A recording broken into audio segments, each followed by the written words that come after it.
Good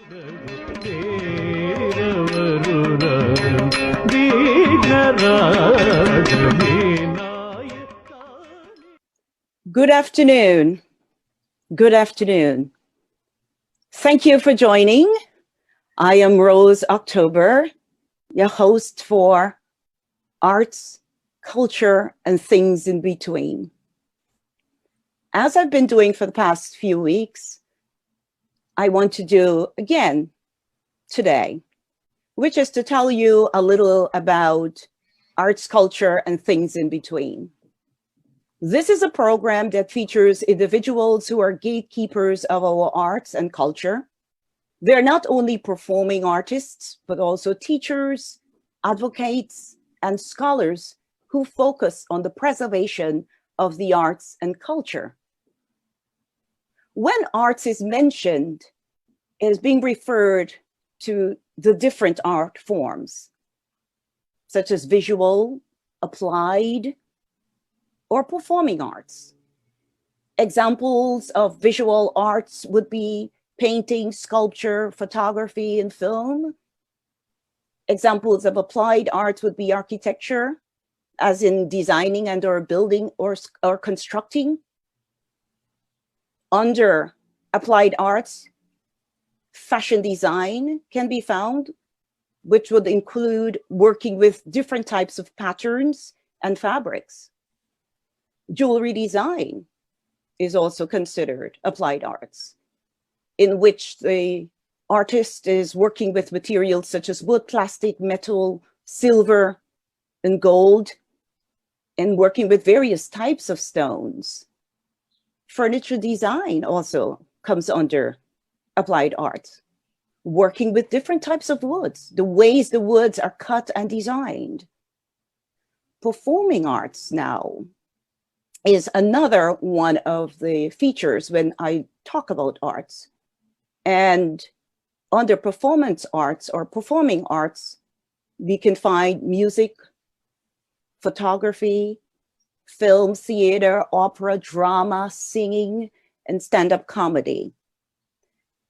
The other part of this program talks about culture. And when culture is mentioned, it generally means the way of life for a particular group of people.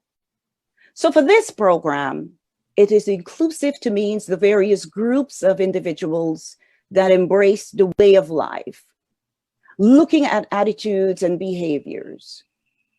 What is important to note is that as culture is mentioned, I'm really looking at how practices are passed from one generation to another. The last part of arts, culture, and things in between, emphasis on things in between, that has to do with life's issues that affect the execution of the arts and cultural practices. This involves both positive and negative experiences from which art forms grow and develop. So there you have it, a little background about the program, Arts, Culture, and Things in Between. Let me welcome you, those of you who are joining again, and those of you who are joining for the first time, thank you. Today, my guest is a phenomenal performer in my book. And I take pride in saying that because she is unique in that way. But before I invite her to come on, I want to have you view a snippet of what her work looks like in a slide.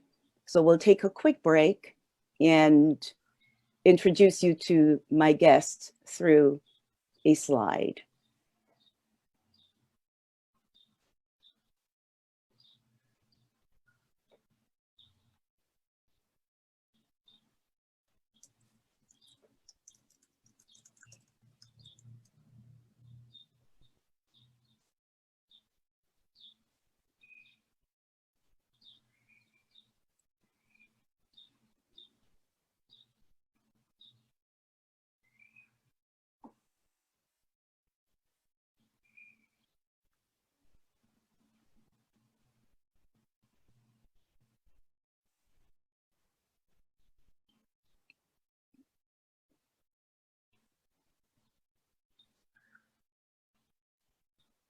Vinayaka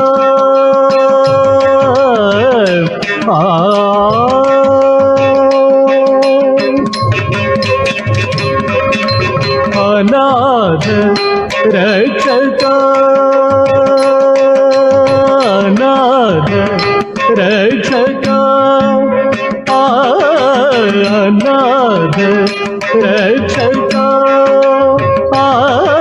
अनाथ Rakshaka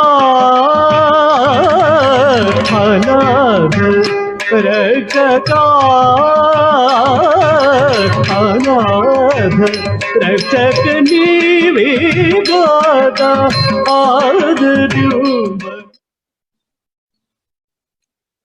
So my guest today is Aeilushi Mistry, who is a Brooklyn-based teaching artist, performer, and choreographer, whose work is grounded in the sacred arts tradition of India. Aeilushi was born and raised in Gujarat, India, where she studied Bharatanatyam classical dance. There she completed her Bachelor of Arts in Bharatanatyam at Gandharva University, Gujarat, and further advanced her studies at Kerala, Kalamandalam, Kerala. She's also studied privately with renowned Bharatanatyam gurus and is trained in Gujarati folk dance traditions such as Garba, Ras, and Divada. In 2001, Aeilushi migrated to the United States. Since doing so, she has studied arts administration at New York University and at the Foundation for Dance Education at 92nd Y. In order to better understand how different dance traditions draw on unique movements and the use of space, she also studies Kathak, Kuchipudi, modern dance, and West Africa dance. Aeilushi is currently affiliated with the Arts in Education and Folk Arts program at the Brooklyn Arts Council, where she leads hands-on workshops for students in New York public schools. These students are introduced to traditional Indian dance, folk tales, and sacred narratives. To her credit, in 2015, she was awarded a fellowship in folk traditional arts from the New York Foundation for the Arts. I present to you Aeilushi Mistry. Aeilushi, welcome. Namaste. Thank you. How are you? I am good. Thank you for this wonderful afternoon spending with you and the folks through this medium. I'm honored and thank you for your kind words. I'm just humbled to be in this venture with the culture and sharing this culture in this land. You know, I could not have thought about not having you as a part of this, because I know how much you eat, breathe, and think and sleep and dream about culture. Yes. And I say that because we've had the opportunity to work on quite a few ventures together.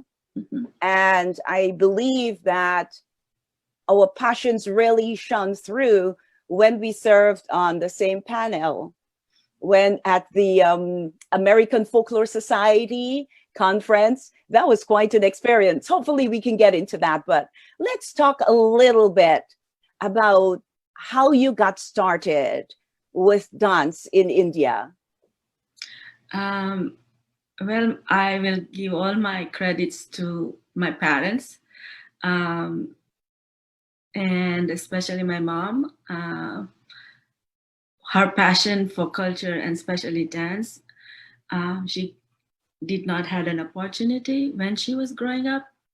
So when I was given birth, and she fulfilled her wish by enrolling me to the dance class. So it was just going to the dance class, taking like one class after another. And slowly I was growing. my passion or the seriousness about the art form, the journey sincerely began after I graduated my BA, that is Visharad, we say, after completing 7 to 10 years of my journey. After that, I kind of know what roadmap I was on. So I give my credit to my parents, both mom and dad. So this is my journey. How old were you when you started dancing? I was 8 or 9, I will say. Okay.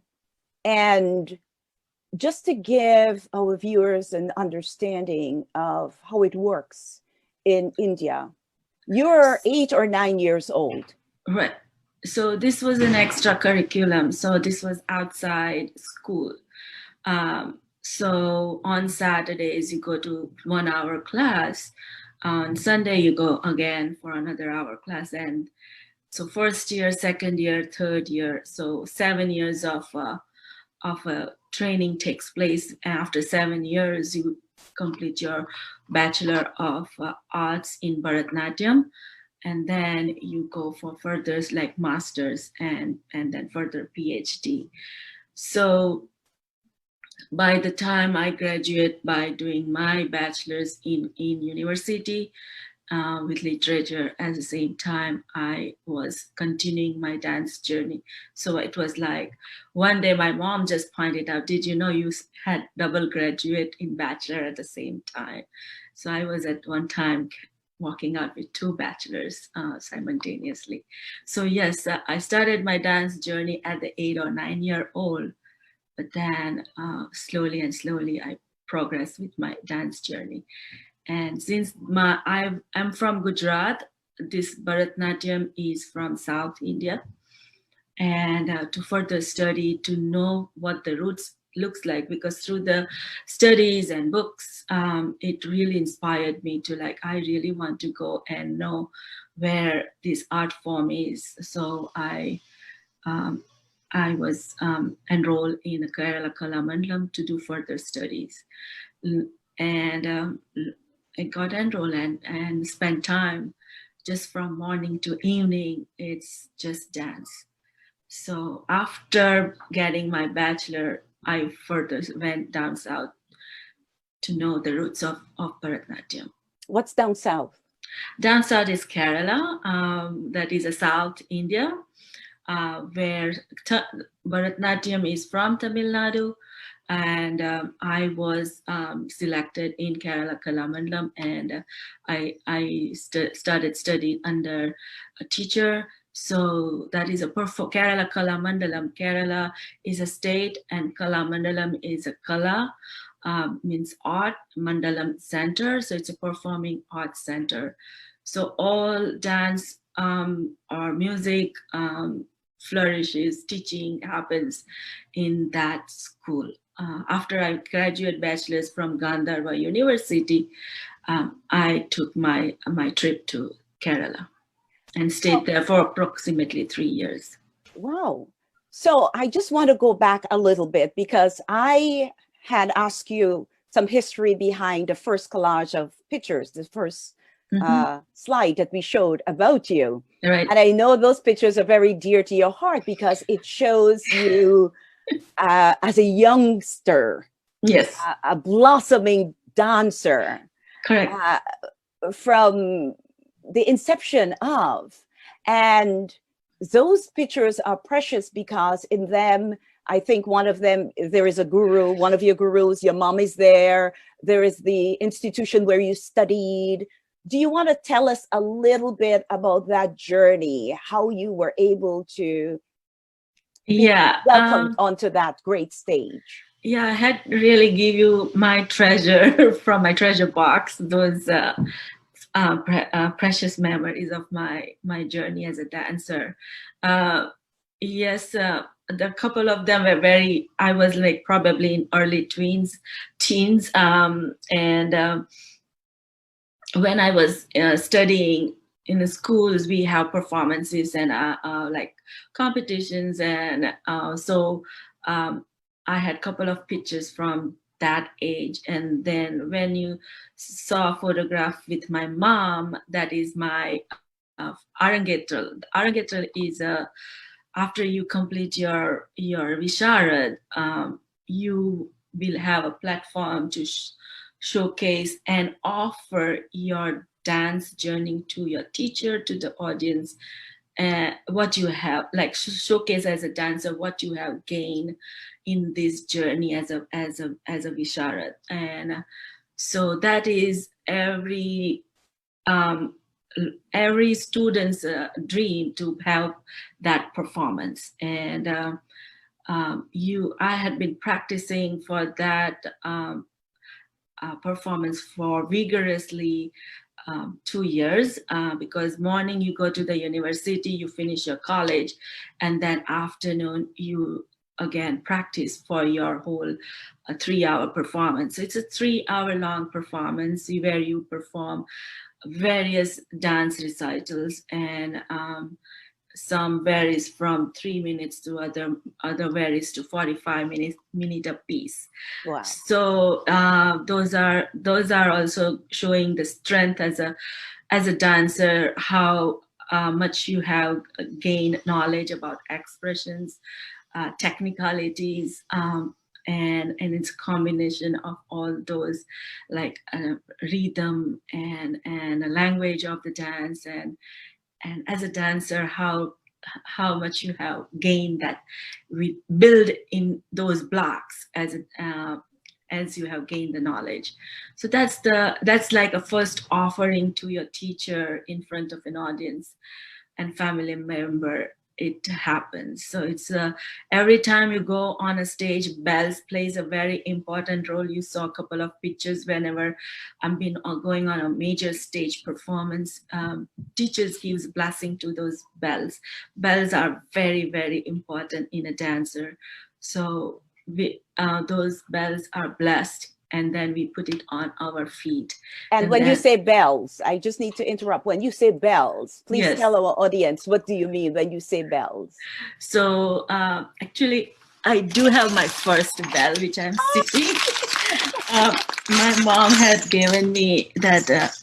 This is my first pair of my dancing bells. So when I was little, this is what I was wearing. Wow. And so then as I grew a little older, my bells changed. It has 4 lines. This is like a little, it has a pad in the back. So as you can see how many times I have worn that. But this is when I was very little. So so those are the dancing bells. So when you put it on your feet, you will tie it with this like a belt, and adjust it, and with the rhythm, it will give the rhythm sound. So those are the dancing bells. So I don't want to get too technical here on you. I've had my share of Kathak dancing with my guru, the late Philip McClintock. And I learned that the technical name for bells are gungurus. Gungurus. Yes. Gunguru, yes. Yes. And although I know that they are worn the way that you showed just now with the band and the bells on top, they also are stringed. Yes, different. So that is like different dance styles has a different construction of those gunguru. So in Kathak, it's in a string, and then you wrap it around, and then you tie it. In Bharatanatyam, we have like this belt shape gungurus. And if it is a smaller child, you have 1 line because their feet are very delicate, and they're still getting adjusted with their footwork and everything. So it's 1 line dancing bell, then 2 lines, and then you progress to up to. So I have my dancing bells for 4 lines, which are I hope I can pull it out. There you go. Sorry about that. I hear music. So this is my current bells, and you can see it has 4 lines, and in the back it is added. So, and it's a 1 piece, and then you tie it. Okay. And then this is my just an improvisation, so I can like loop it on the top so it stays with the ankle tied appropriately, so it does not fall off or loosen up. So it's just a backup security string, which like to hold it with my leg. So the string goes at the top and the belt area, the buckle goes at the bottom? Okay. Yeah, so I tied this on the top, so it's like a boots, like a shoes. Okay. It gives a grip, and then in the bottom I will tie this. So this is, everyone has a different, but this is also like almost 20, these bells are almost 25-year-old, 25. I found my belts the other day too, and they are brand new. I couldn't believe it. I dare not put them on though. I don't think my feet can take it. But listen, let's take a quick break and come back and we'll talk some more. I know later on I want to ask you the difference between some of the dance styles that you've done. So we'll get more into the bells and what they mean for the different dance styles. So let's take a quick break and look at some more of your work. Thank you.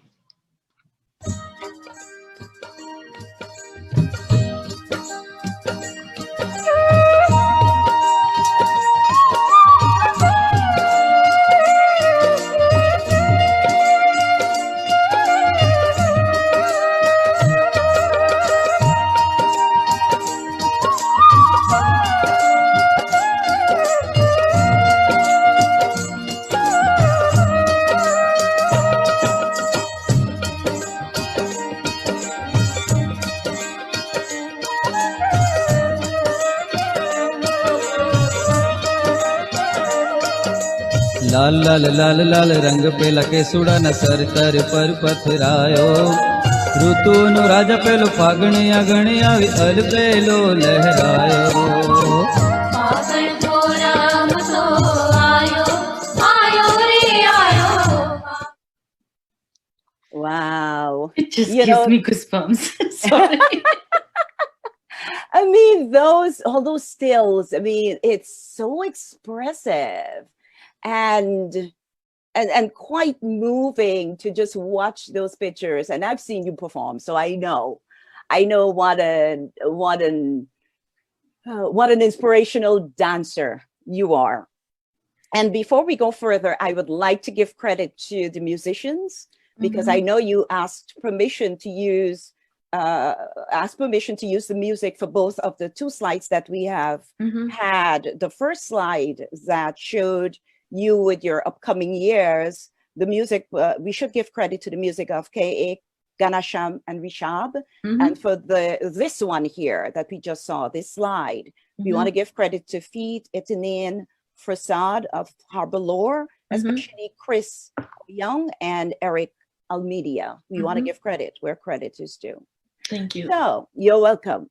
So as mentioned in your bio, you have been trained in many dance styles. You have a bachelor's in Bharatanatyam.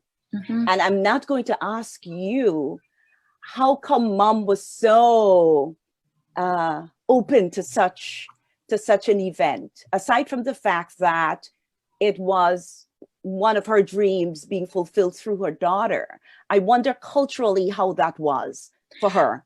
Yeah. So, hold on one second, I'll tell you more. And you've studied Kathak and Kuchipudi, among other dance styles. Now, I want you to talk to the piece about mom and being so open to having her daughter study dance, in addition to reflecting on what the community thought of that at the time. And then I'll ask you for us to look at how you would compare Bharatanatyam and maybe Kathak or Kuchipudi, one of them.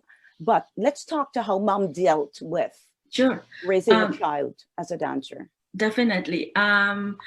During when she was born and brought up, she was we were under British rule. So, and at that time, even sending girls to the dancing classes or teaching dance was a taboo.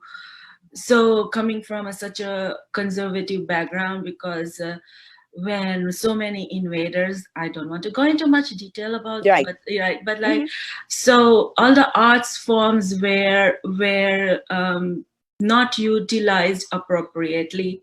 So dance really became where it was not respected.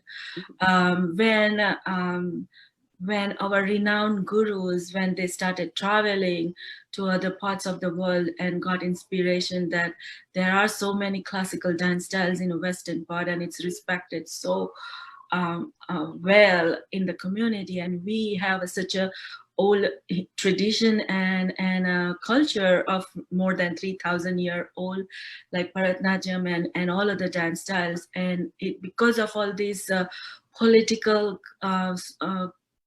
situation, it just our culture just was not utilized properly. And so our great gurus, which have done a great work during and rebuild the respect in the society, build reputable schools, and really work hard and advocate for the arts, advocate for the dance, revive back all this dance simultaneously in those early 40s and 50s, and my mom was young at that time, and so yes, she wanted to go and learn those dance form, but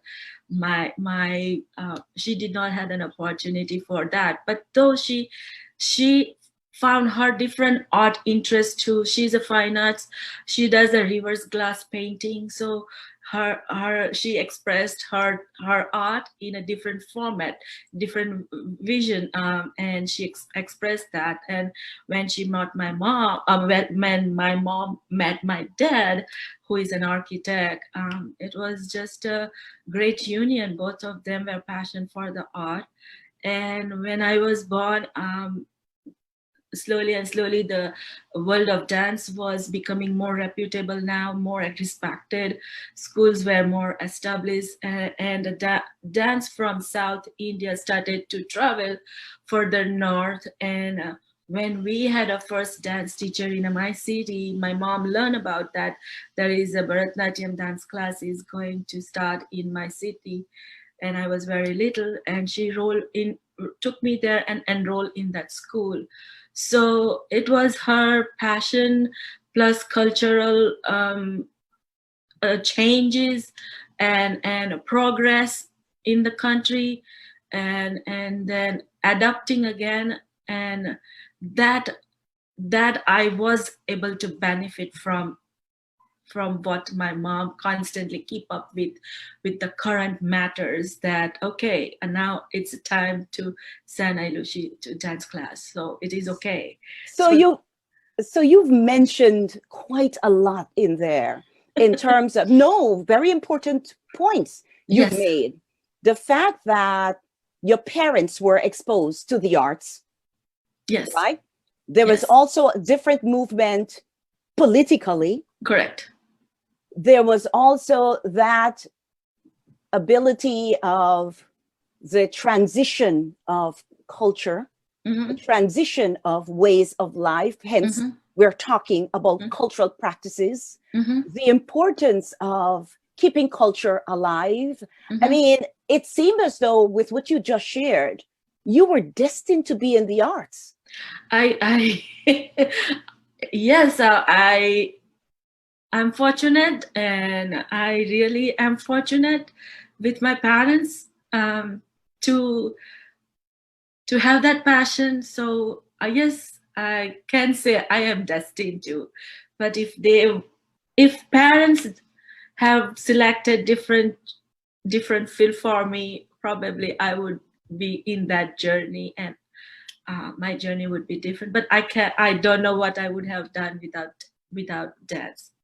I am glad that they made that choice. I'm telling you, because what a blessing you are to the field of dance generally.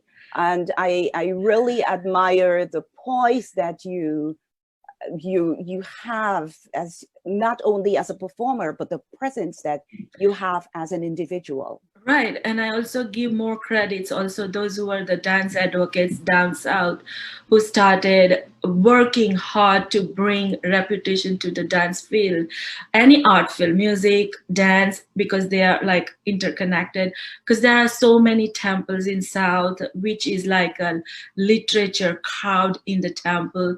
And literally when the history was like really forbidden, so when those renowned teachers, they really work hard to get scripts from studying those sculptures which are in the temple, created the steps, created the music, what is this storytelling.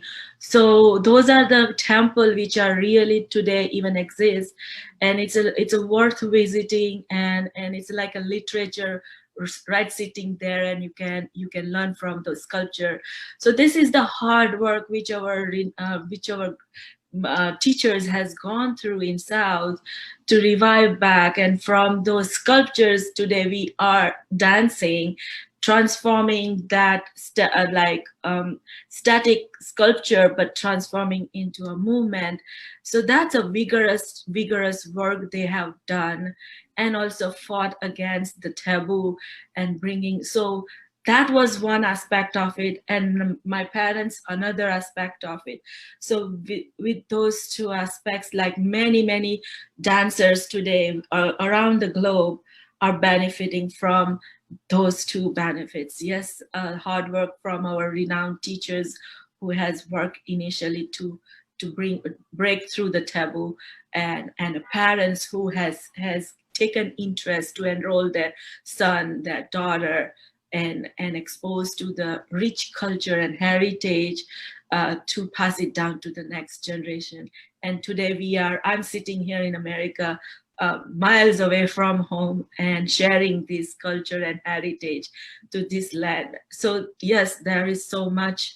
I cannot take credit just for me, but those who have done for me, I give credit to them.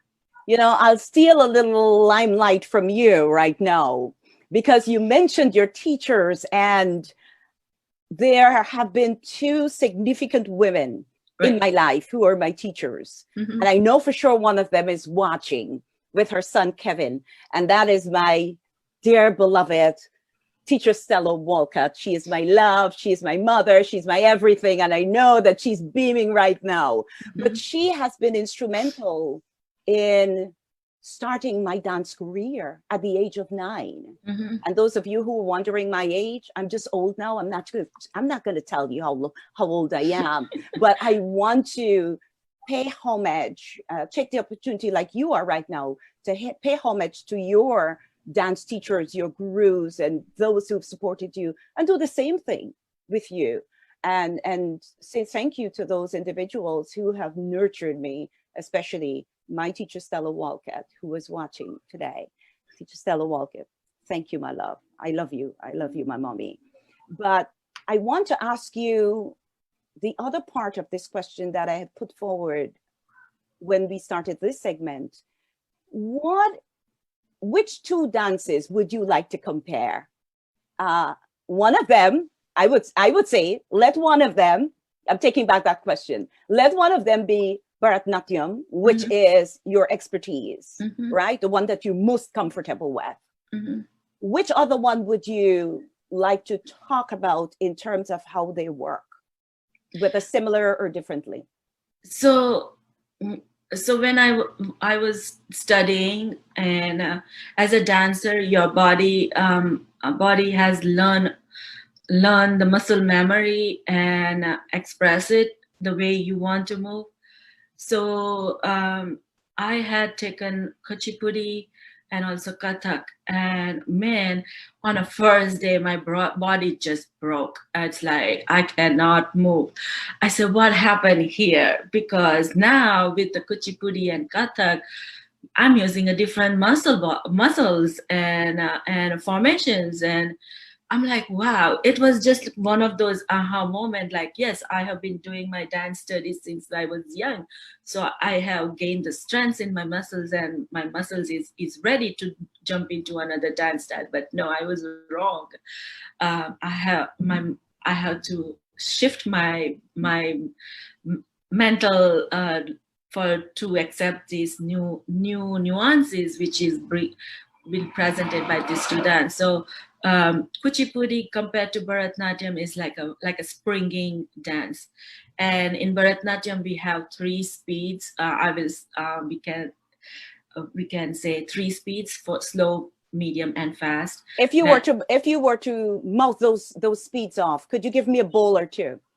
Like tay ya tay, tay ya tay. So if that's a very basic Tattado Cholakata. So tay ya tay, tay ya tay, tay ya tay, tay ya tay, tay ya tay, tay ya tay, tay ya tay,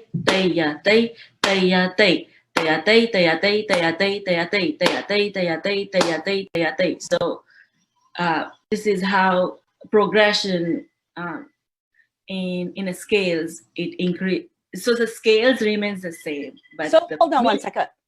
So let me say this. You were saying te, right? In Kathak, I know we did te tat ta te tat, and when we started out very slowly. Te tat ta te tat te tat, and those are the foot movements going with the bowls, kind of, and then that could go up. I don't know how many speeds. Right. Saying that it's a similar transition. Right. Similar.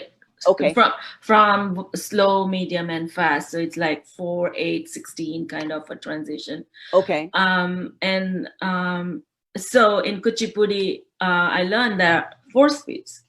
So it's more. It has a one level high, and it is a springing dance compared to. When you say springing, do you mean you have to go down and up, down and up, down and up? Yeah. Okay. So in Bharatnatyam, you have to maintain aramandi, that is plie. You have to maintain, but in Kuchipudi, you go up and down, and it really gives a fun feeling in doing that moment. But it comes with a practice. So something which is like totally opposite of Kuchipudi, Bharatnatyam. And increasing one tempo high. So also dressing are different than little bit different, and gestures are also little different. So there are different elements in comparing between Bharatnatyam and Kuchipudi, whereas in Kathak it's a whole different. It's a northern dance style. This is all southern dance styles.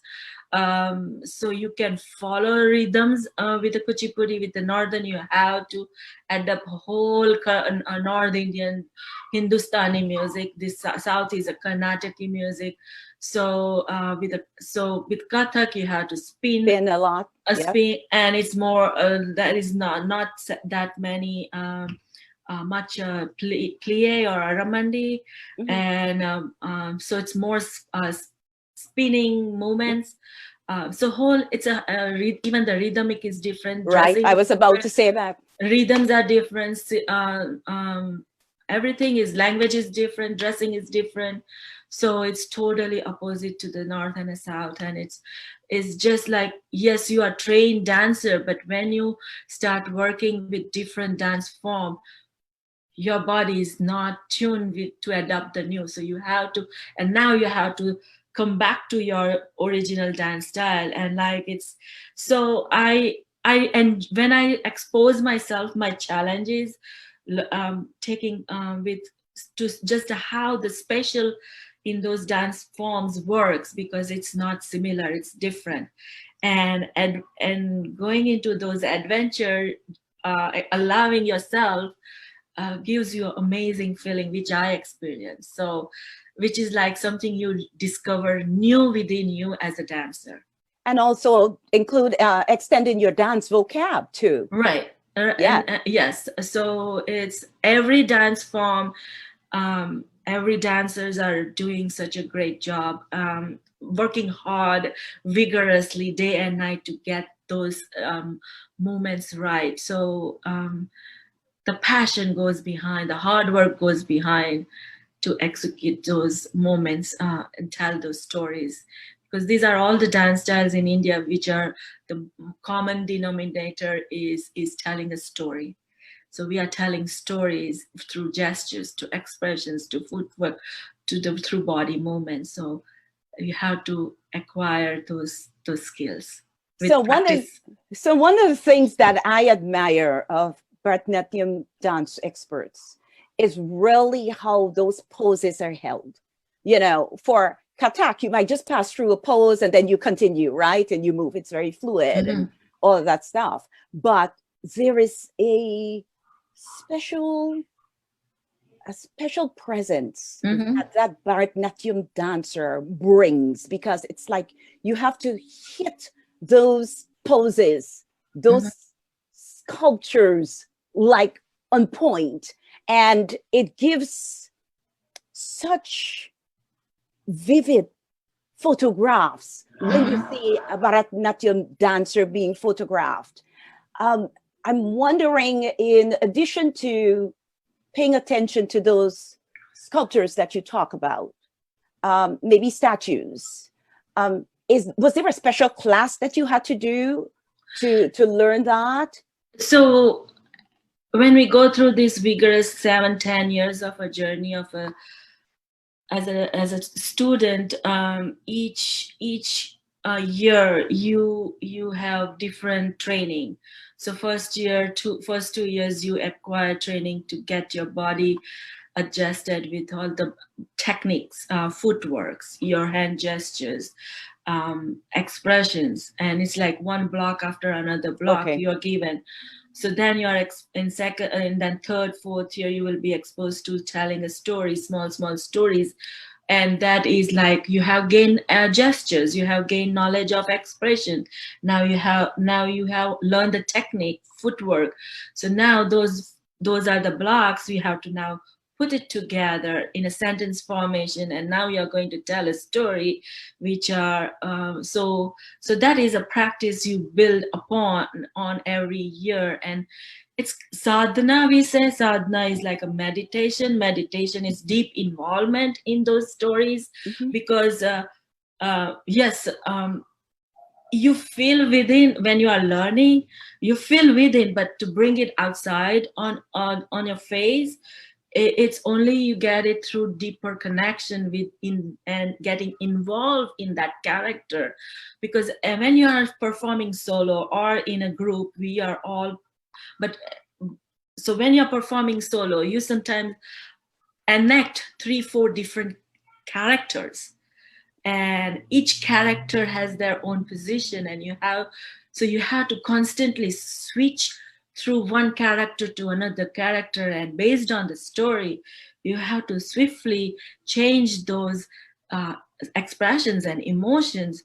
So it will come through practice.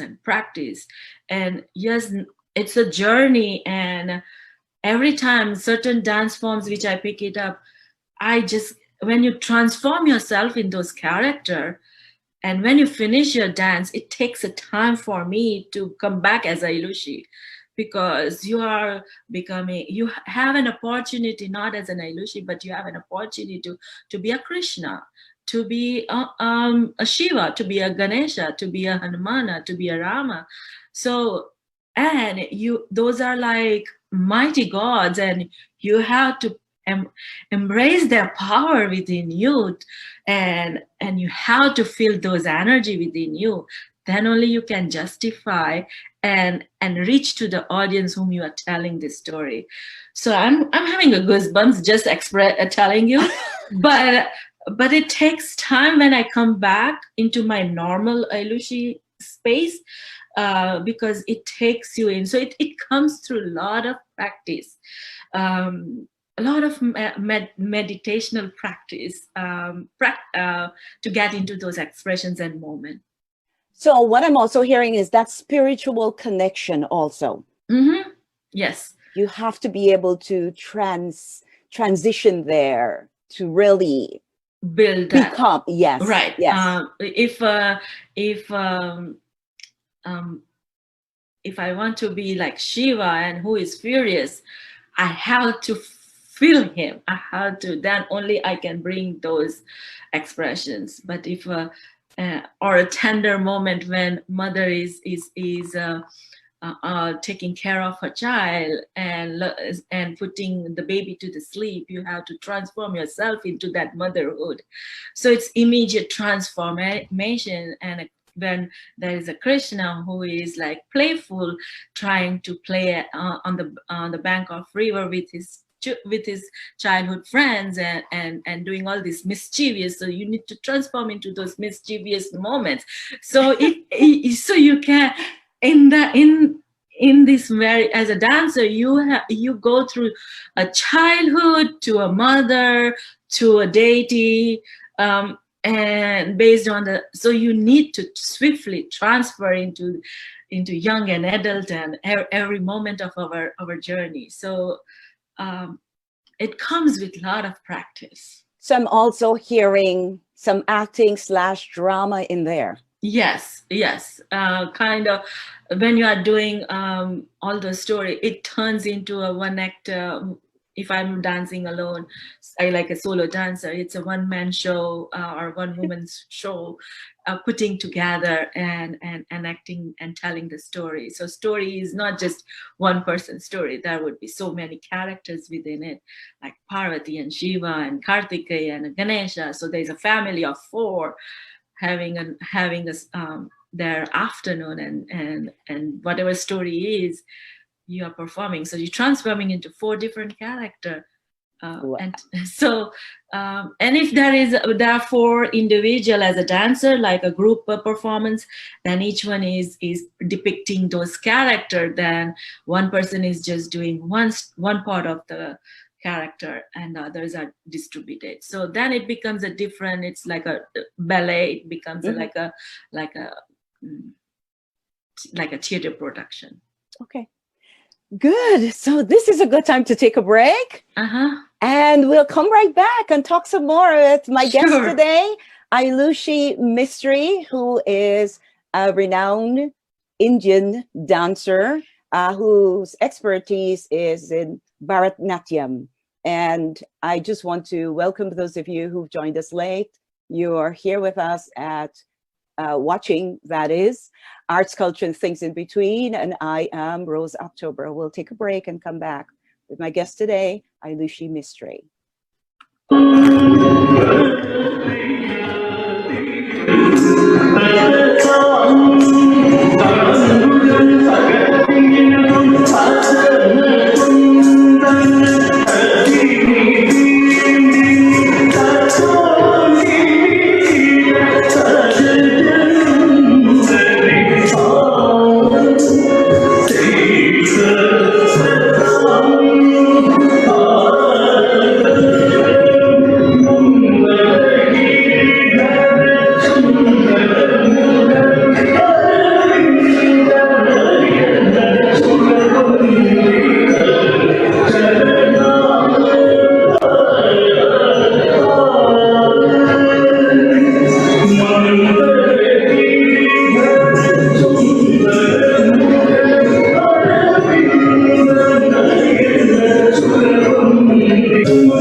There you have it, Aeilushi Mistry, just a snippet. It's such a pleasure to watch you dance every time, Aeilushi. I mean, we're just really skimming the edges here with your work. So let's transition a bit there. Sure. Where was that snippet recorded? So this was in Brooklyn, in New York. First one was in a Sunset Park. It was a cultural celebration afternoon organized by a young dancer repertory, and I was asked to perform for a few minutes, and it was just an introduction. It was a workshop where students will just learn few movements from Bharatanatyam. So I was performing and then teaching them some of the hand gestures, some of the basic steps. So it was first one was in Sunset Park, and the second was in a Carroll, in a school in a Carroll Gardens. It was a parent engagement afternoon where I was invited to just perform. So I had performed one dance, and that was a sneak peek of one of those dance in Brooklyn. Okay, so you've migrated to the United States since 2001, and Yes. you've done a lot to Yes. preserve your Indian culture and traditions as seen in those two clips that we combined. I want to ask you two loaded questions. The first one is, what are two motivating factors for doing this? And then the other one would be, what are some challenges that you've experienced? So let's look at the first one first. The first question, what are two motivating factors for you uplifting, preserving your Indian culture here in the United States? So yes, I moved to the United States in 2001. So I come with this baggage of knowledge, so I was given opportunity to perform, to share, to teach. So as I'm getting my feet here, and this is very unknown world for me, and how to venture out, don't know much, no more, not that many connection back home. Yes, I had my own school and I had my students, and you have your whole different background. Now here you're starting from scratch in an unknown space. So slowly and slowly started a journey.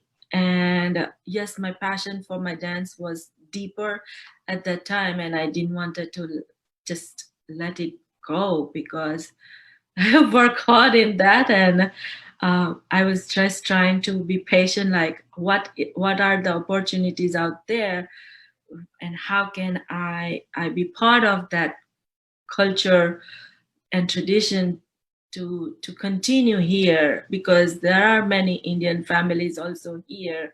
They want to send their kids also, and even non-Indian, they want to learn about Indian culture.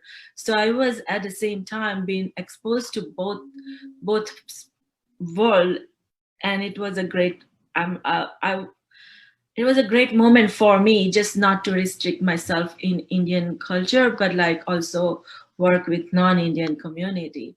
So I always have this passion to work with all. Just like in our culture, we have like the world is one family. I have that ingrained in my journey. So I started working with both Indian and non-Indian community, and slowly I was given an opportunity to work with the after summer camp, like which are like after school program, or in the beginning years. So when the summer begins, there are summer camps, and then I'm like, my interest just picked from there, like what is out there. So that was a motivational, one opportunity exposed to another, and it was just one door was leading to another door, and I have allowed myself to just keep going and find the way in this community, in this country, in this space. And based on whatever opportunity was brought in to choreograph, to teach, to be an arts educator, I have also tried to gain knowledge, did studies, so that I have learned methodology how to teach traditionally from India, and and also adapted teaching methodology from United States, like from New York, and so that I can combine both teaching methodology when I go to the public schools, because in public schools they are exposed through the curriculum. They are bringing world culture in the classroom, and we have to incorporate those curriculum. And how do I build all those? So I need that foundation, that clarity to speak both language, so that it will help me to talk in the same language. So though English is a common language, and a dance has its own language, which does not require a language, but like there is a certain way where you have to add up more paperwork when there is a paperwork you have to do. At that time, there is a scratching moment, like, I need some knowledge here. So submitting paperwork, I need to build my foundation in studying different methodology. So although we're talking dance here, yes, specifically Indian dance, your story is resonating with many immigrants yes, who are watching, because what I also heard is the resilience behind your journey, the resilience involved in your journey. I can't even say behind your story, the resilience involved in your story, in your life, in your pathways, because you had to work with what you had in recreating, in adapting, in assimilating, in acculturating, in all of those things, plus some as an immigrant. And it's not easy. And we'll get to talking about that in a minute, because I have another question that would allow you to speak to that. yes. And this is the loaded one. If we thought that the first one was loaded, think of this one. What are some challenges you experienced? Yes, the challenges is we need a dancer to entertain us. So there is a lot of preparation, but when it comes to it's always a free performance, a volunteer performance, and so forth. Plus, even as a dancer, there is a lot of preparation when you come to the stage, and every minute, every second is counted, and we have to advocate for ourselves. And in the beginning, yes, you want to spread your word, spread your name, or spread your work, and there is a lot of sacrifice you will be doing. Yes, a lot of work you will be doing, but in terms of reward, you will not get much. And in back home, yes, you have your musicians, you have costumes, which is like you can, because the market is right there and it's accessible over there. Where here, you do not have your own musician. Everything is on a pre-recorded.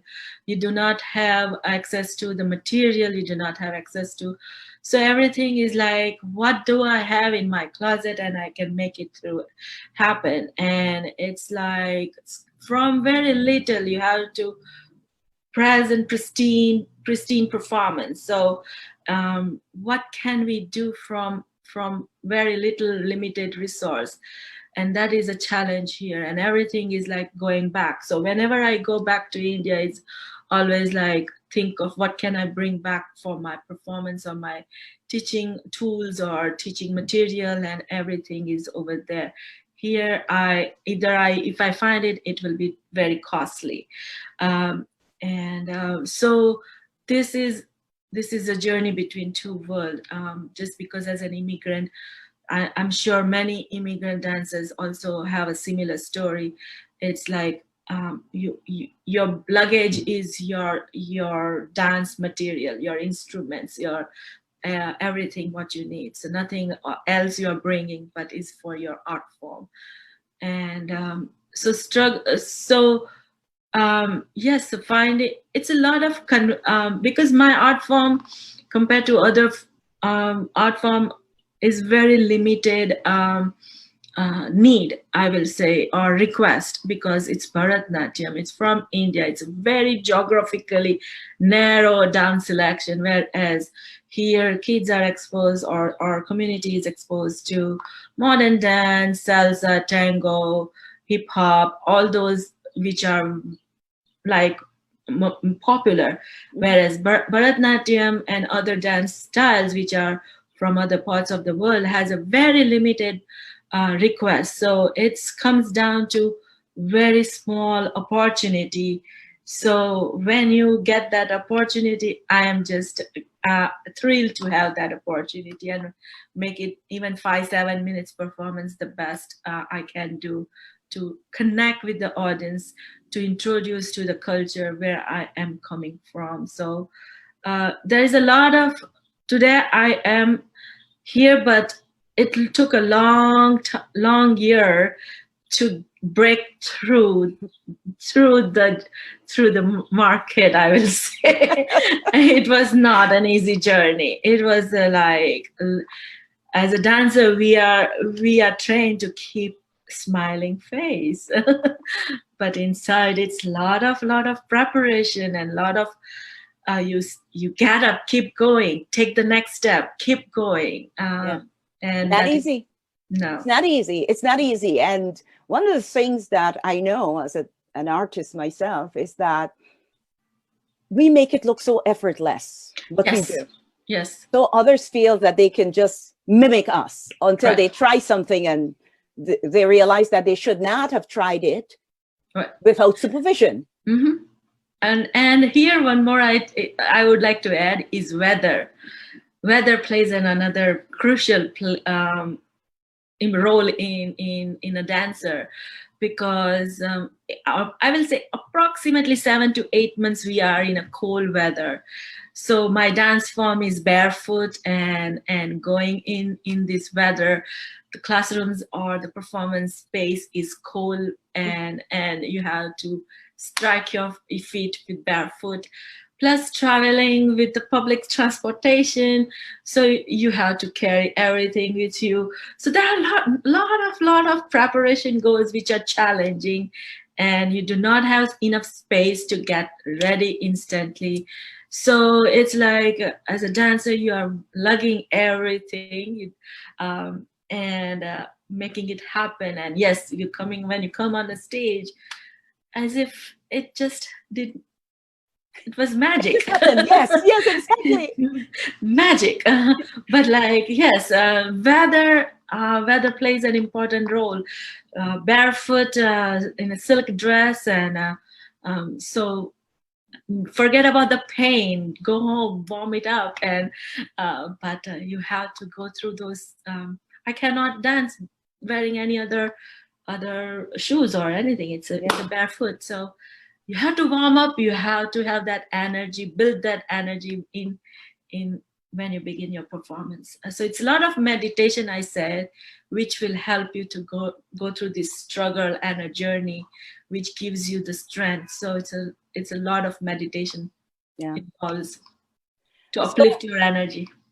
So thank you for that. I heard so many different pieces of inspiration, but I think it's at this point, just before we take another break, that I need to say, especially to the parents who are watching us and listening to us, and I hope that they have the young ones next to them, their offsprings and maybe their nieces and nephews and other young family members, to really get a better understanding of what getting involved in the arts means, and arts and culture, because we're talking also about passing on this knowledge, passing on traditions, passing on what we've learned, so that they can be a different and a respectful appreciation for our arts and culture. So on that note, we'll take a break. You're watching Aeilushi Mistry on Arts, Culture, and Things in Between with your host, Rose October. We'll take a break right now.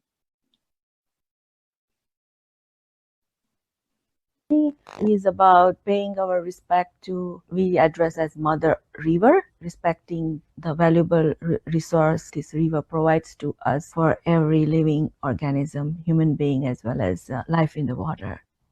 River is starting, it's like a life cycle, starts from mountain and meets to the ocean. in its path, it touches everybody, absorbs everything, then meets happily to the ocean. And that is also what human being life cycle is.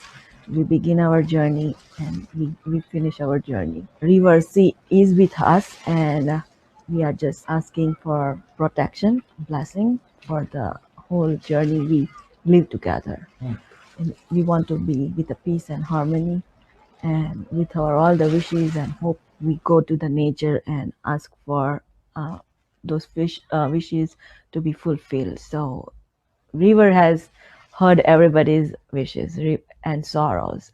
So it's like a mother helping us through the course of the life. It's just not a river, but it has taken the stage of a mother, which we do in India, and I want to bring that here and share my information, share my culture with Brooklyn. Ceremony to Brooklyn for that experience. Last year we placed 240 lamps. This year we are planning to place 400 lamps. So if you are planning, we are planning and working on to bring this ceremony every year. So if you are interested to hear about when are we planning to do this next year, please leave your contact information. That way we can update you. We have a river in my city, and my grandpa brought this tradition on a very smaller scale, but like everybody just started participating in. When we are putting all this lamp together, we sing together. We make all the cotton wick and putting ghee, and then men will be passing down all these lamps. Whoever wants to put those lamps, and they are floated away into the river with the prayer, with their wishes, with their blessings. 3,000, 4,000 of those lamps, countless. I'm just making up a number, but like that river is like filled with those lamps, and it's crisp, cold night, full moon, and in that light you will see the water as a blue because of the reflection, and all these lights are shimmering down, flowing away down to the river. It's just, I still have the visual still in my, very fresh in my memory. Maybe if I'm a painter I can put it down, but I cannot. Just, I look forward for those nights because I really enjoy that. It's full of people, like lots of, like hundreds of people are there, but it's so peaceful. It's very contrast, so many people, but everybody's chanting together and putting this lamp slowly and solemnly and carefully. I really enjoyed that moment. It stayed with me, and I really wanted to, because I'm here since 2001 and I have not done this for quite a long time, and it is something which I miss. So, one of my favorite projects that you do, because I've gone to the Aarti Hindu lamp ceremony a few times, and that's what it is. So for our viewers, it is worthy to note that since 2013, every summer, Aeilushi has led and performed the Aarti Hindu lamp ceremony, which we just saw. That's what it is. And this ceremony is held at the Brooklyn Bridge Park and is attended especially by New Yorkers of various backgrounds. It is a ceremony that engages the community in collective art making while bridging sacred traditions of India and America, to which Aeilushi referenced Mother Ganga and the New York Harbor. So you've gotten a snippet of what the Aarti Hindu lamp ceremony is. You've spoken a lot to that in that clip. Now, I did some digging and found out that there is Rangoli. What is Rangoli? Rangoli is a sand art done in front yard or the thresholds. It's a ritual. It's an auspicious ritual which is performed daily And if it is a special occasion, special celebration, more elaborate designs are done. But What kind of designs? So there are so many different formation takes place. There are traditional ones with, so there are white marble, if I could show you, white marble sand, which you take a pinch and then you create a design. And this is on the ground? On the ground. So first, so let me just so Rangoli is itself a design done with a marble sand. Then there are color sands. So depend on each individual in the family has their own artistic skill. They create some design, some floral design.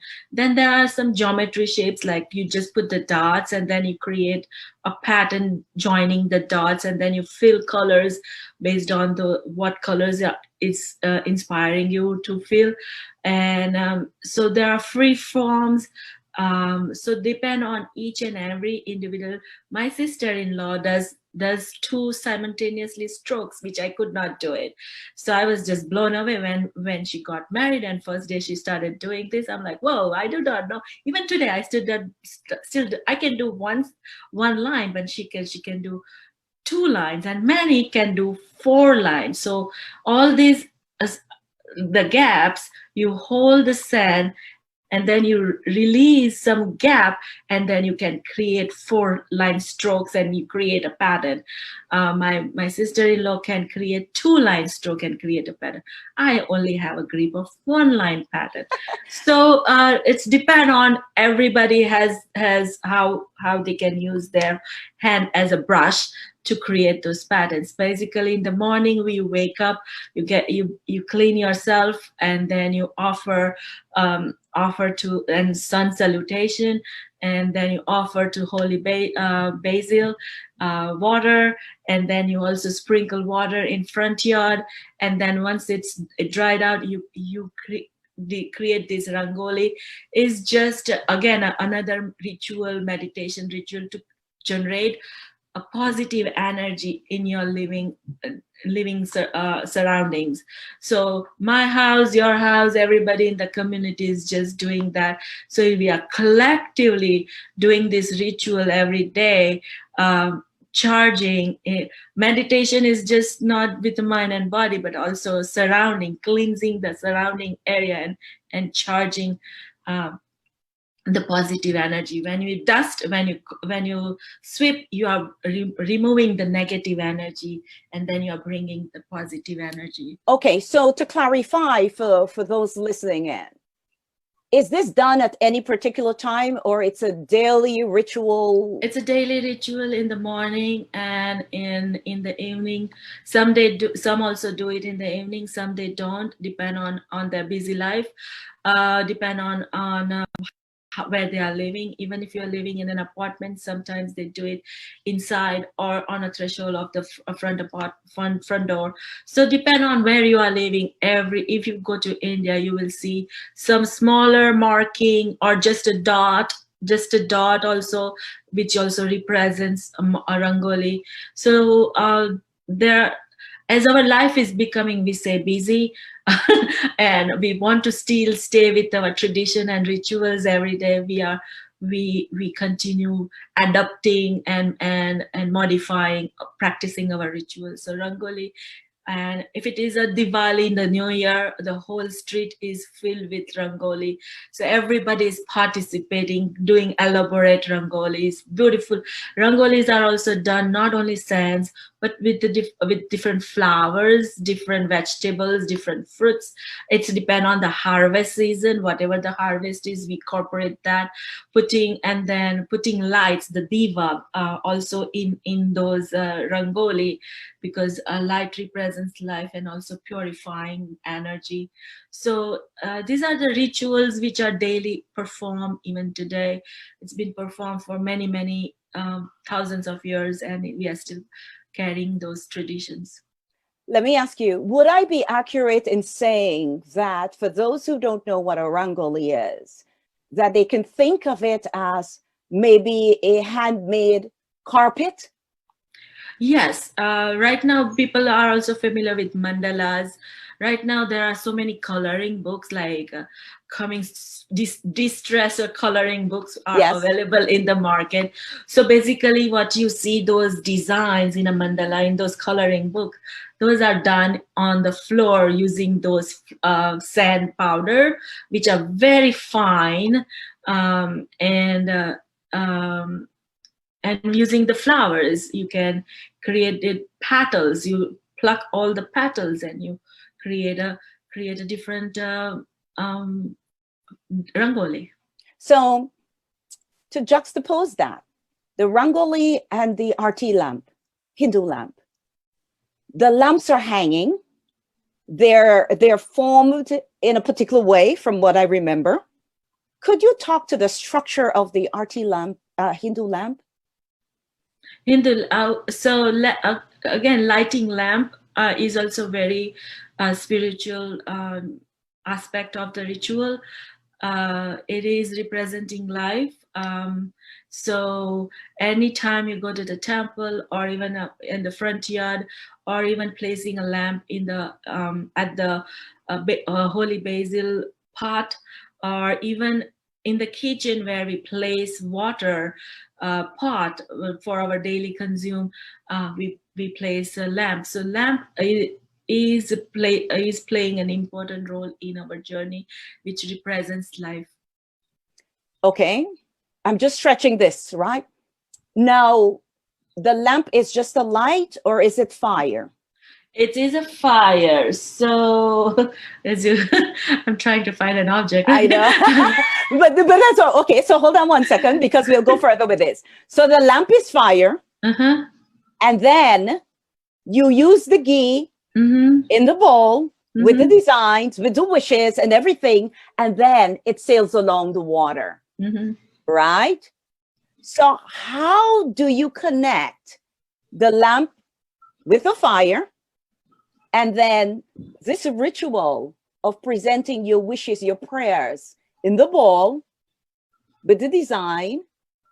So in India, we have, like, say, we have many gods and goddesses.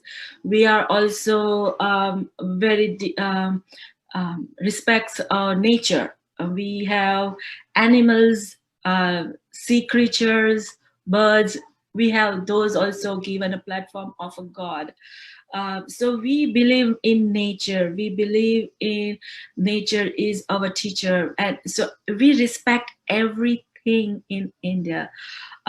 So that means every living organism, we respect that energy which resides in those individual, which we give them a pedestal of a god. So when we are cleansing in the morning and creating positive energy, so this, we are talking something supreme, and then we place this light also, which is like offering to that energy. So it's like everything, we are building our surrounding, respecting that moment which we believe in through those rangoli patterns, or through and putting those lamps. And now river is also a mother, because that nurtures us and takes our stresses. And when we take a bath in a shower, what we do, we are distressing. So that water is coming from river, which is coming through the tap water. So it is again recharging us to the positive energy. So all this is, we are paying respect through this medium of lighting lamp, placing lamp, and just showing and making our journey, and removing the darkness, and bringing the light, and removing the negativity and bringing the positivity.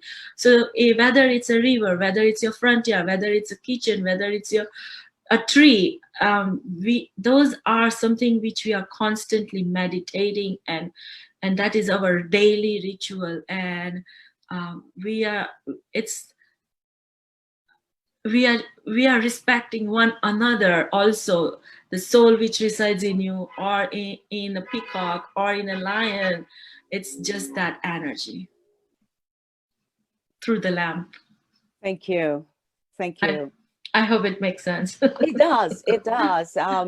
It's a very, for a Western philosophy or practitioner, yes, there is a question like, why not one God? But without this nature, we will not be able to sustain, and we have to thank that nature which is protecting us today. And what better way to do it, as our culture has developed this type of practices, this type of ritual, which is honoring the nature. Thank you. Good point for a break, Aeilushi. Thank you. Let's watch a little more of Ailushi's work. Again, thanks to you, those of you who are joining us late. My guest today is Aeilushi Mistry, who is a renowned Bharatanatyam dancer, especially giving back to our borough of Brooklyn in the United States. We thank you for your continued work, Aeilushi. Let's take a break. The organization dedicated to helping Brooklyn-based artists, arts organizations, and community groups promote and sustain the arts. Bach is a very important has played a role in my journey here in Brooklyn. Every step of the way, Bach has really given me guidance, support, wherever needed. I'm born and raised in India. I am a folk artist as well as traditional artist. Such support is really essential, even if I don't get fully funded, but that is essential to organize that event. So it has really helped in reducing some of the financial load. In our arts and education program, where artists receive training prior to their entry to the classroom. And it might be the first time they're going into a classroom to work with children, or into a situation where they're working with adults as well. We are right now working with the third graders who are working, who are learning about continents. In the schools, they learn about different parts of other continents. So I'm bringing part of India. We also, I bring all the different dresses which we wear in India, and they again compare and contrast what is different, and the colors and the material and everything. They get hands-on activity. So, as I've been saying, Aeilushi, you're one of Brooklyn's decorated Indian dancers in my book. I don't care what anybody else says. And that clip done by Brooklyn Arts Council, fondly called BAC, Brooklyn Arts Council, is a testament of that. And Brooklyn Arts Council, you might have heard it throughout this interview or before me saying it again, is a non-for-profit organization that supports the arts and culture in the borough of Brooklyn specifically, and Aeilushi lives in the borough of Brooklyn. And they have supported your work. They've supported you. They pay attention to folk arts and the folk artists. They're very serious about the preservation of folk arts. And I'm so glad that Brooklyn Arts Council is doing that, because where would folk arts be? Where would folk artists be? Where would immigrant artists be? Because many times when you talk about folk arts and folk artists, we're actually talking about the migration process, the immigrant story, and the struggles in keeping traditions alive. So we have to be thankful for the entity, Brooklyn Arts Council, for the work that they do. So through Brooklyn Arts Council, you have become a teaching artist. Let's talk about that journey for you, from where you've come from, and then you landed in the classroom as a teaching artist. Let's talk about that. So I came across, I was doing a workshop in Brooklyn here in my neighborhood, and where's that? In Bay Ridge. And one day when I arrived for my session, the organization where I was conducting workshop, they said that a lady had left you a business card. You may follow up. And okay, I know about Brooklyn Arts Council, but I had not tapped into it. So when I saw a card from Brooklyn Arts Council, and the lady has asked you to contact, and I will give a credit to Nicole Makotsits. She left her business card, and next day I followed up. I sent her an email. She immediately contacted me. And then with Dr. Kay Turner and with Nicole, we had so many meetings because they wanted to know me. They wanted to learn about me. They were so much. So before they put me into any context, they wanted to know my background and my journey. So for 2-3 years, we were in communication. And within that 2-3 years, I had one project to perform at the Brooklyn Community College. And they had asked me to perform and create a story in conjunction with the Days of the Dead. Oh, man. Okay. So first I have to learn about that culture where that festival or that ritual is performed. And now I have to create, based on my culture, a similar concept story to perform.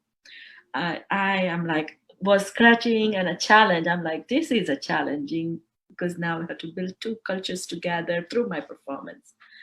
I made it through. It was a success, and she was really satisfied. Means that Dr. K I'm talking to. And then slowly and slowly, there were many professional development series happen. Many years passed by, and one day I had an opportunity to do a professional development with the Brooklyn Arts Council Arts Education Department. And my partner was a director of arts education that at that time was Carol Sterling. So she was my partner, and when we had to collaborate something in that professional development, something spark in her brain that we have to bring you in the school. We were doing some other work for PD related, but I have to bring you in the school. I'm like, sure. So then we started communicating with Dr. K was folk department, and Carol is in Brooklyn Arts Council Arts in Education Department. So then we started having meetings with them, and they saw my work, how I have work also in India, and how I was able to present my work through expectation as an teaching artist. And like, you already have this knowledge, and we are not utilizing you appropriately, and we are losing your talent, or the kids are losing your talent. So then they started putting up some grants to bring me into the school, and that was a pilot program which went success, and many years passed by, and they are still sending me to schools, whether it's a young adult or seniors, or whenever there is a possibility of, related to my work. So this is how I was introduced to Brooklyn Arts Council. They saw various facade or various facet of my aspect as a, not as just as a dancer, but as a cultural, what I have brought as a, in this community, my culture and various aspects of the culture where I am constantly utilizing it. So it was just not like dancing, but there are many other roles I brought, and that was something Brooklyn Arts Council really liked about me. So they were supporting me since then with my work. So the criticality for me of what you just said is allowing children to respect others, allowing children to embrace cultures that are different from theirs, allowing children the safe environment to try something that is different. Hence, creating better youths, better communities, better worlds for us. Correct. So you're a teaching artist, you're in the school system. How does it work for you in terms of being a teaching artist? Are you going to more than one school? Are you just assigned to one school? Are you doing this around the clock?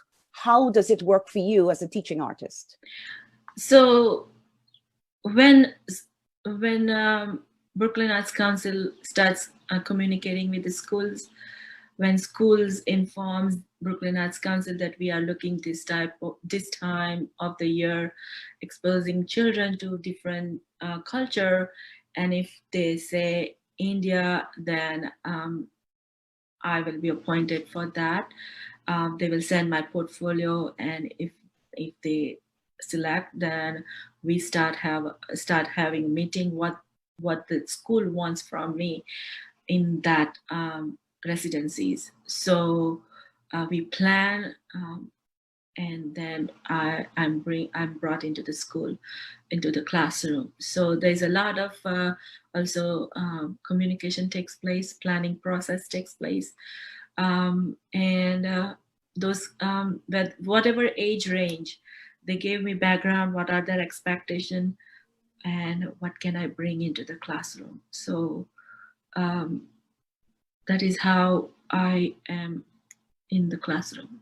And did I answer you? Yes. Do you go every day, or it's just a few days based on the curriculum, how it's built? Based on the curriculum, and because their school schedule is so jam-tight, and they had to carve out special hours, 2 sessions in a day. It's a ridiculously paper, like how the planning develops. But it's a semesters like spring or summer, spring or fall or winter session, and then we swap the schools. So if there are other teachers who are in other schools who are engaging, then we swap into the other classroom. So it's like a couple of days in a week, or once in a day, once in a week. So it's not like not a full year semester at all.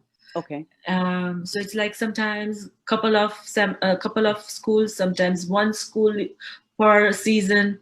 So it varies. What is the request or what is the need in the school? Depend on that. I get opportunity. So it's a very, very very small window for my work, because most of the time schools want like other genres which are popular here. When it is coming to the cultural exposure, again, there are many other cultures we are talking about. So which culture the school is going to pick, it's all like in the bowl, you pick the number and so then, it's India. So let me ask you, what is something that you enjoy when you're performing in the role as a teaching artist? The journey, how kids are the critical thinking in creating those dance movements, and collaborating with one another, and problem solving with one another, the teamwork, the confidence building, all those aspects which we through dance process, learning process, which we are. I do not sit there that, oh, I'm going to work today on this, but no, but like giving them that opportunity through dance, this is what is developing in one child's role, and collectively it's a whole classroom.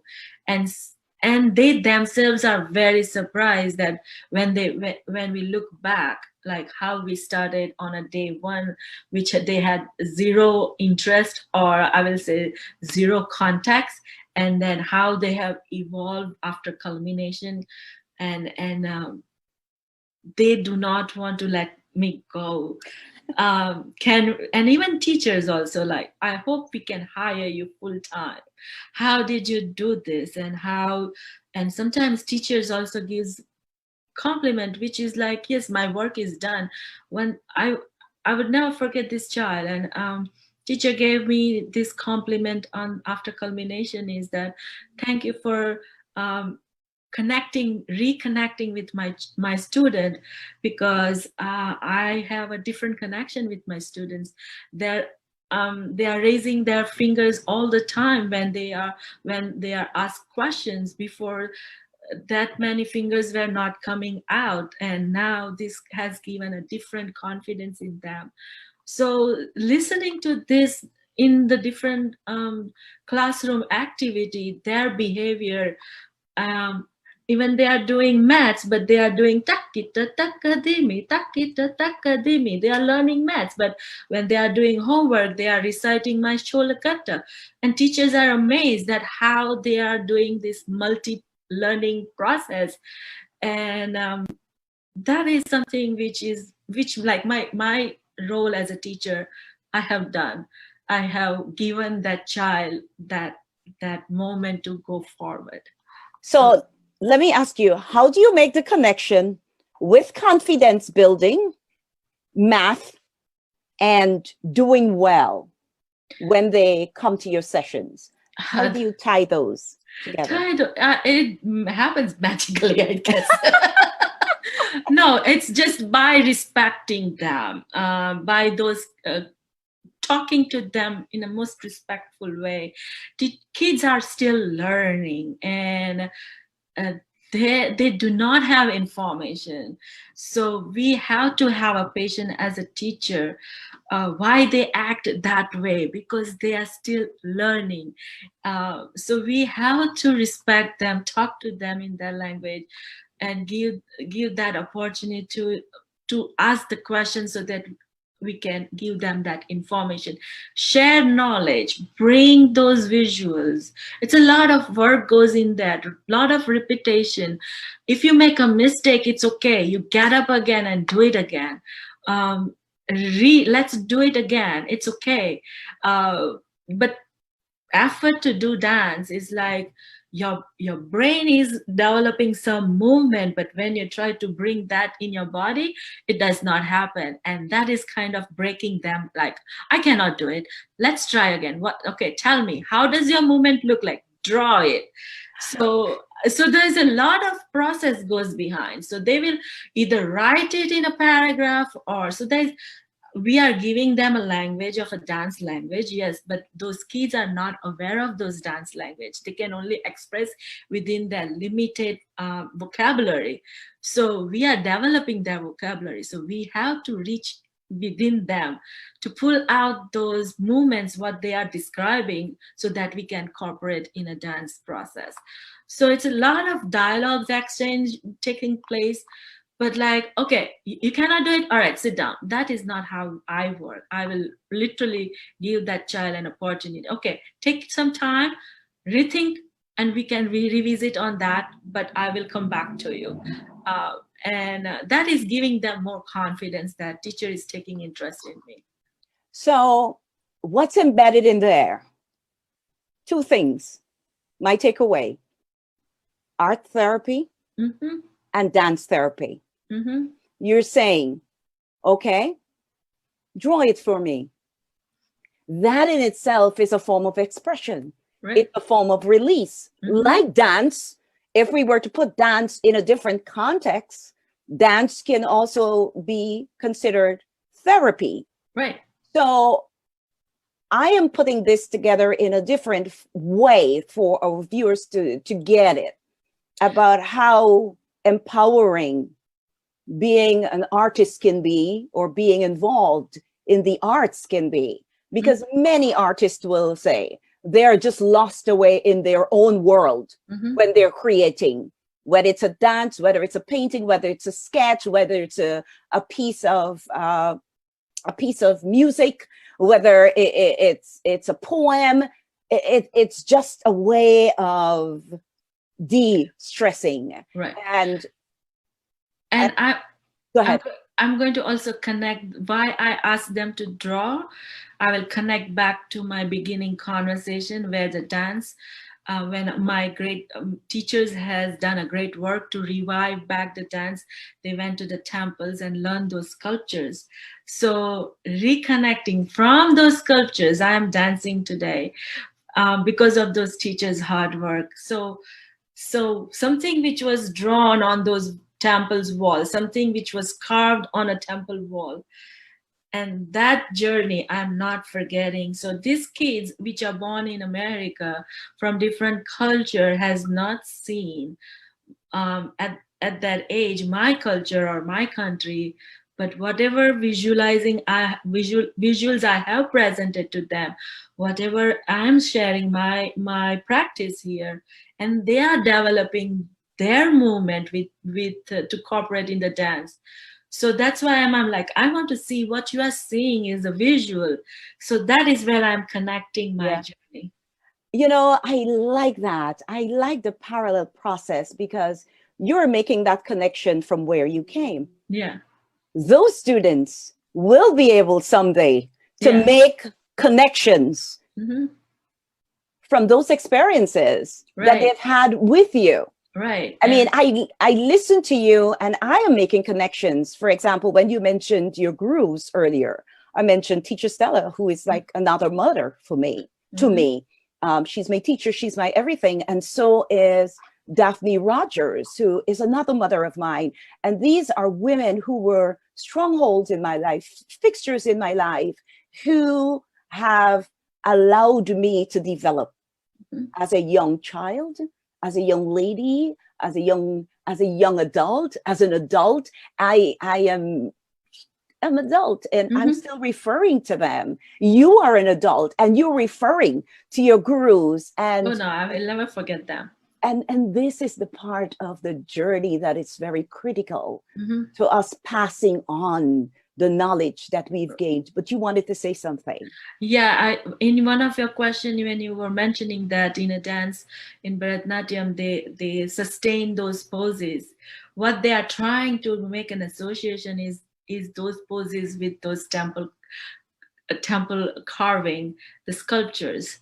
So that is where it is reconnecting back to those sculptures which are in the temple. So when a piece is done and there is a sustained pose, so that idol pose is they are trying to depict, which is on the temple.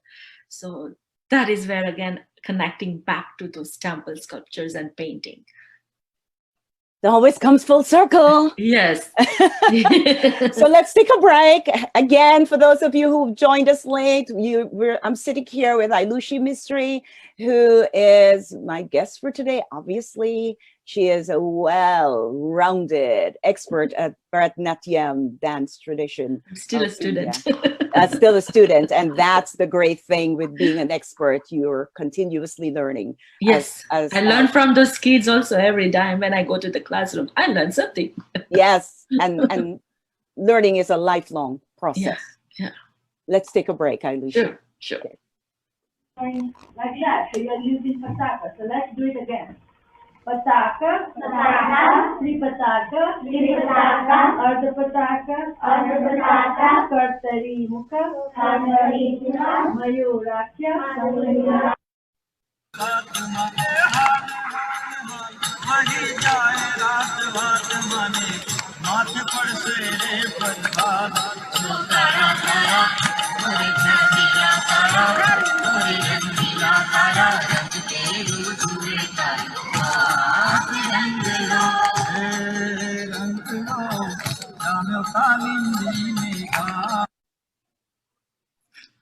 So I am smiling widely. Mm. The first part of that clip, in the classroom, I am looking at those children who are well poised. Nobody's giggling and, covering their mouths. Nobody's distracting. What did you do? And then we'll talk about the latter part of the clip. But what did you do? So this was the first class, and these are the Brooklyn Public School students, which are non-Indian students. They are all multicultural students. And I was doing a demonstration of a hand gesture, single asayukta hand gestures, and they were these are the vocabulary. I was just demonstrating them, and they were in Sanskrit language, which is one of our old language, and many of our scripts are in Sanskrit. So they were saying Sanskrit with me, and the pronoun, I was just blown away in that very moment. That clip is very dear to me, even whenever they were pronouncing it very clearly, and they were very serious. They were very serious what they were doing. So they were doing so much hard effort to even follow me. So those were the hand gestures. These are the vocabulary which they were learning with me. So tell us a couple of those hand gestures that you were teaching them. So this is a pataka. So it's like pataka. So usually you put it on a side, but because of the pataka, then this is three pataka. Hold on one second. Okay, you see this? I can't do it. Okay, so it's a ring finger bending. I can't do that, Aeilushi. Look at this. Talking about muscle memory, right? Okay, I'm trying. And then comes Ardha Pataka. I can do that well. Arka Patata. Then Kartari Mukha. Outside. Carter. Right. It's outside. Right. Oh, this. There you go. Wow, yes. And then comes Mayurakya. Mayurakya. Is this correct? No, it's this one. Ring finger. One. Okay. What is this called? Peacock. So this is pataka. This is a flag. This is 1/3 of a flag. This is half flag. Okay. This is Caesar's flag. Okay. This is and peacock. Okay. Peacock. This is Ardha Chandrasha. This is half a moon. Arala, to bend. Shukatundakaha. That is a peacock. Okay. I'm having parrot difficulty with it. Okay. Mustisha. That is a fist. Okay. Shikarakesha. That is a peak of a mountain. Come in. Here. Yeah, Shikarakesha. Kapita, to hold. Okay. So these are single hand gestures, but like single hand. So then there are sub alphabets. So just using pataka, then you have pataka. And so Natyarambe in the beginning. So in the beginning you have a position like this. Okay. So Natyarambe, then Vari Vahe, that is cloud. Wane, that is a jungle. Vastu Nisedane, that is saying no. So this is just, it's like alphabets, A, B, C, D. Then you learn all the words from A, and then you will learn all the words from B. Similarly, you will learn all the alphabets from Pataka. Then you will also learn all the alphabets from Tripataka.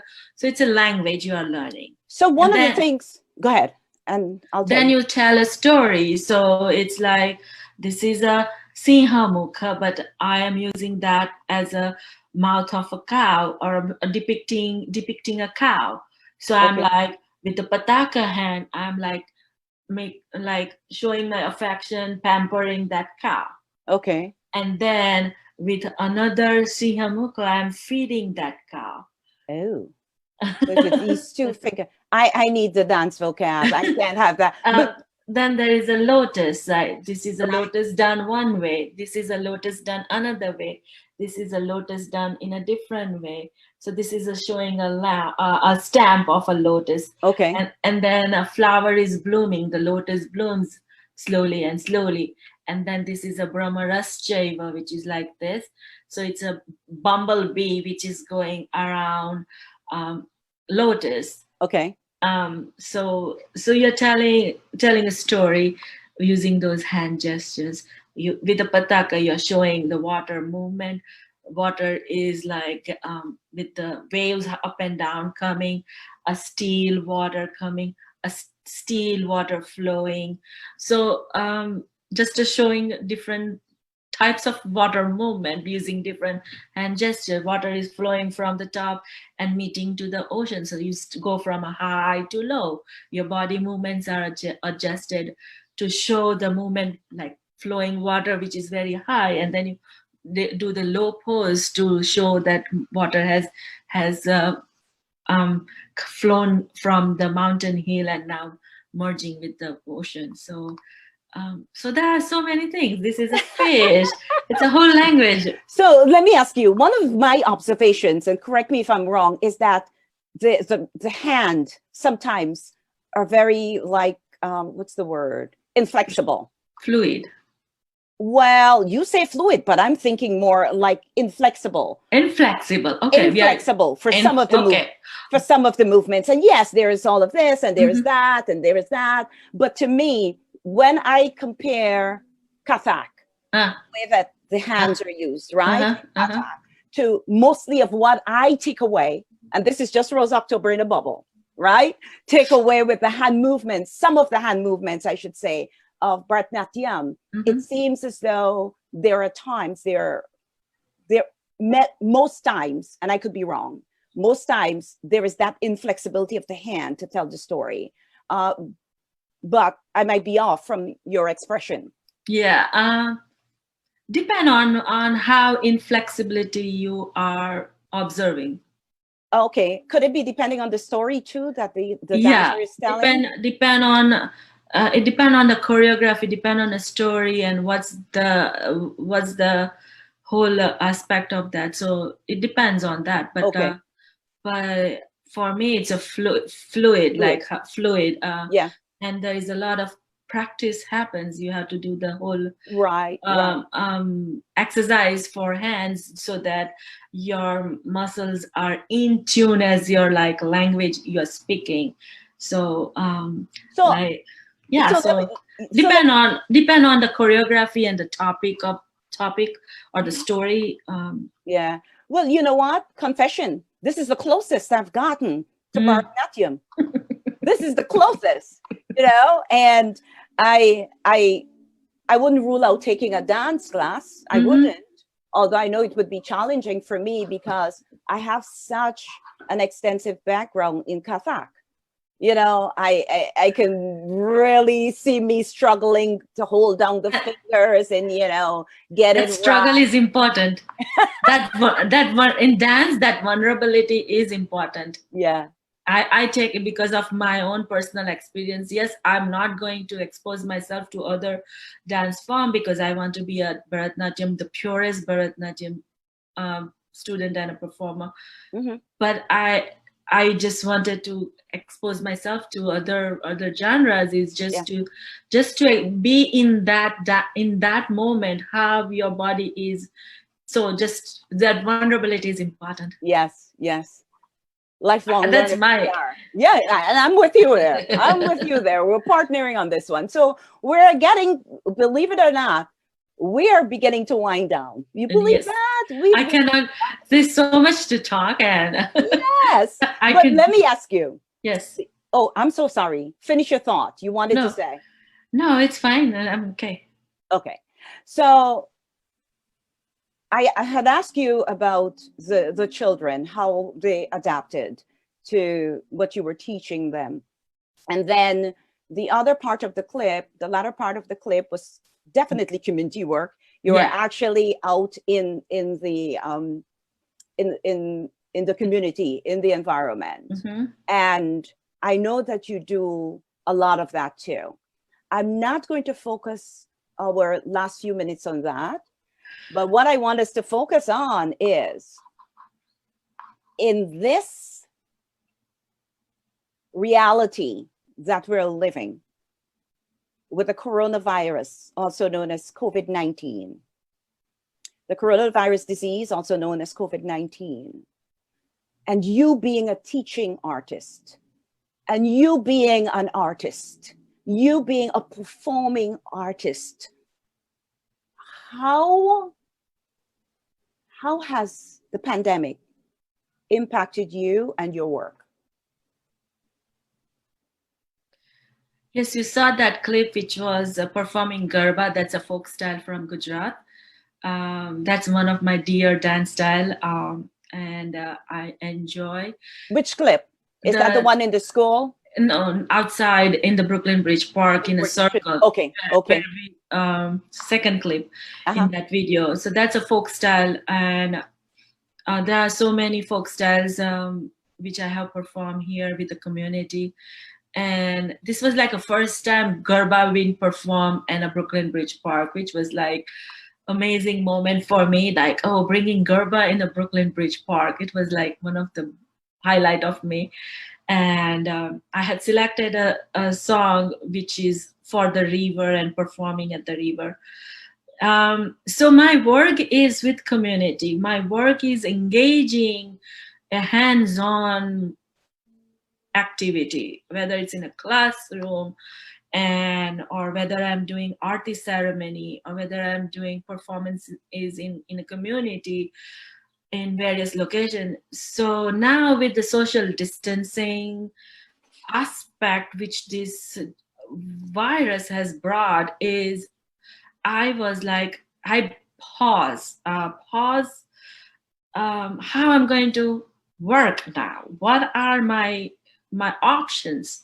Because without community, my work is not, I cannot do my work without socializing, not social distancing. And so right now I have taken this opportunity to go back within myself and find some solutions or recharge myself, so that I can, once we start resuming our new normal, I will incorporate some plans so that once again we are all safe back in the community, considering social distancing, adapting those into my practices so that we all can safely continue to learn one another culture, and reach our culture. There will be many adaptation I will have to do. I am, especially the artist ceremony, which I've been doing since 2013, and last year it was amazing experience with the support of the community, and I was just amazed the support I have received. And in this tough time, even the park is communicating with me to bring this ceremony safe, to help people heal. We are losing so many individual lives, families are grieving, and we need those type of space to come and heal. And Brooklyn Bridge Park is also trying to, let's see by August so August 1st is confirmed for this year to perform this ceremony. I'm just putting out that date. Yeah. But right now, due to this COVID-19, everything is suspended. Now the plans are opening safely. So when we will come back, I will keep update in my website and other medias. But we are in a collaboration and re-strategizing, adapting. But I'm not going to just stop doing my work, and but considering all the safety measures, we are going to be coming out in a community and make our community more powerful. So right now I'm reaching within myself to come up with those positive energies to sustain through this tough time. Right. And resilience. Yes. Resilience earlier. Right. Captain, resilience. Right. So right now I'm in a strategy mode to adapt with this COVID-19, because yes, we all want to keep ourselves safe. I am safe, I'm keeping you safe, and I'm keeping my community safe. So thank you. Aren't we all adapting? Aren't we Yeah, all that's adapting? so many. Even like Yes. right now, I'm this is my new ornament. Usually, I Oh, have different ornaments. So today, nice. so On yes. that note, go ahead. So yes, as a dancer, when I was learning as a dancer, I'm going to tying back with the beginning question. I have learned so many facets of my as a dancer, as a marketing, as a fundraising, as a performer, as an educator, as an advocacy, as a cultural exponent. So many facades and like writing grants and these and that. So it's like now technology, adapting technology. There you go. So it's like, oh, I need to learn this. It's not just one. It's you are becoming a multi level artist. So it's. I love it. I love it. That's a good place to end. Thank you, Aeilushi. Thank you for sitting and having this discussion with us today. For those who joined you, for those who've joined you, joined me, joined us, thank you very much. We've just heard from Aeilushi Mistry. Please Google her, Aeilushi Mistry. You'll find her work on the internet. And I cannot end this program today without saying thank you to Raul De Silva of RDE Pros. He is the man behind all of this virtual stuff. We thank you, Raul, for giving us. Thank you. Thank you very much for making this happen. Yes. And thank you, everybody. Thank you. And see you next week. Again, Aeilushi. Namaste. Thank you. You're welcome. Bye.